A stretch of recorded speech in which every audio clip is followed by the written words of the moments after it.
Hello everyone, it's Sonic, Telltale Gamer, bringing you this and everything Telltale Games, Transformers, and more. For today's review, we're going to be looking at Transformers Robots in the Skies Combiner Force Episode 11, Guilty's Charge. Now, just this season has really had a lot of consistently good episodes, and this episode is no exception. So this episode actually does a lot well. It's another Strong Arm Centered episode, which, I mean, we've already had a Strong Arm Centered episode a couple episodes back with, Get a Clue, but, I mean, it is nice to see more backstory into Strong Arm. Well, this is both a Strong Arm development episode, this episode also gives more backstory to Strong Arm, which I am glad to see we get more backstory on the character, similar to, Transformers Prime, where we had, like, a couple episodes, exploring some of the Autobots' backstories. We actually also get more info on, Soundwave and his plan to, escape the Shadow Zone, so let's go ahead and see everything this episode did right and what it did wrong. So the episode just starts off with Strong Arm going around patrol on Scrapyard when Ground Bridge opens up and Strong ends up fighting an unknown Decepticon or whatever, and we find out that it's Strong Arm's old friend from the Cybertronian Police Academy named Nitra. And so eventually they all reconcile, and Strong Arm explains to everyone else how, like, she and Nitra used to be friends and all that, and she decides to go, like, out for, to, like, reconcile with her, and so, because Nitro's in alt mode yet, she has, Bumblebee has Nitra scan Strong Arm's on it. So the two go out, and we learn more about Nitra and Strong Arm's history, and that together, when the two were working together, were learning in the Cybertron Police Academy. Apparently, actually, Nitra got expelled from it because she was caught cheating on a test, and so the whole thing was that she used, like, some sort of, like, data chip or something. She snuck some sort of data chip into an exam, and she wanted Strong Arm to lie for her by saying that, like, it was hers and that she accidentally got it or something. I don't remember. And so eventually, we also actually see Dropforge again, who you might remember Strong Arm mentioned all the way back in Get a Clue, and that was the whole reason why, like, she acted all tough and Get a Clue and out of character. We see him in this flashback, in which you see when Strong Arm's brought up by the Judiciary Committee, like, as to explain, like, if she was responsible for giving Nitra the chip, she tells the truth and says no, so therefore Nitra gets expelled for it.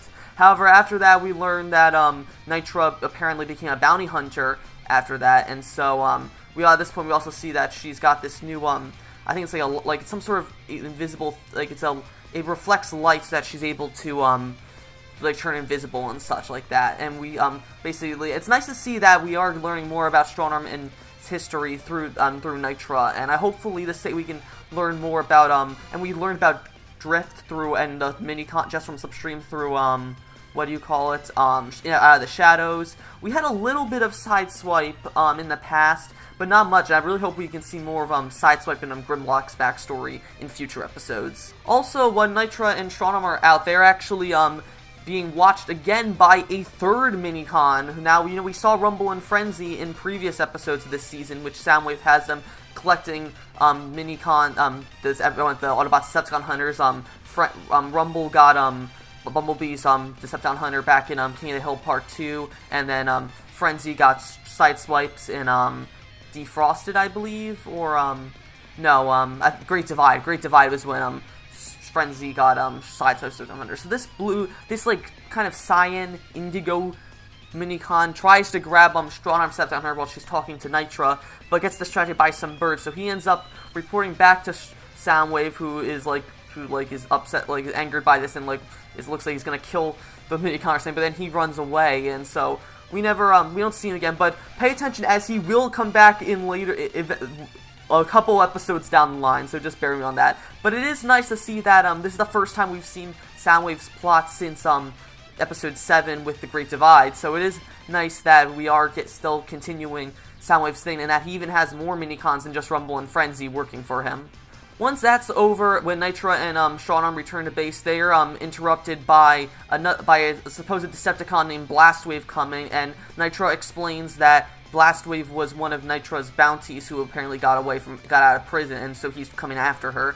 So the Strong Arm and the rest of the team do whatever they can to try and save Nitra from Blastwave. She ends up running away and gets captured by Blastwave and thrown onto his ship. So Strong Arm and the rest of the team go after him.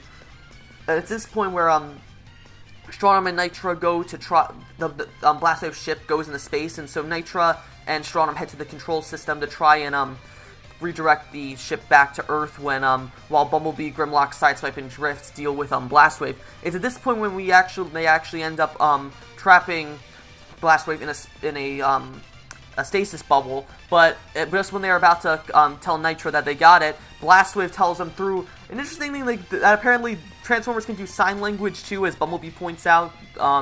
Blastwave tells him through sign language that he is a bounty hunter, and that he was chasing down Nitra, who is now a Decepticon. At this time, Strong Arm still doesn't know this, so as she and Nitra activates opens the airlock of Blastwave's ship, and plans to eject Bumblebee, Sideswipe, Grimlock, and Drift into space. At this point, we kind of get this really awesome fight scene between Strong Arm and Nitra, in which the two Strong Arm has to battle. Nitra uses her light bender to create several clones of herself, or decoy illusions of herself, and so Strong Arm can't figure out what the right one is until she ends up destroying all the lights in the room. So therefore, she can't make any more illusions and defeats her. And I thought that was really cool. It's nice to see Strong Arm get this episode kind of reminds me a lot of you remember the episode of Transformers Prime when Wheeljack was first introduced, at the time when it wasn't Wheeljack, it was some Decepticon now took the shape of Wheeljack, and it was all about Bulkhead reunite with Wheeljack. It's very similar to that episode, in which Nitra has to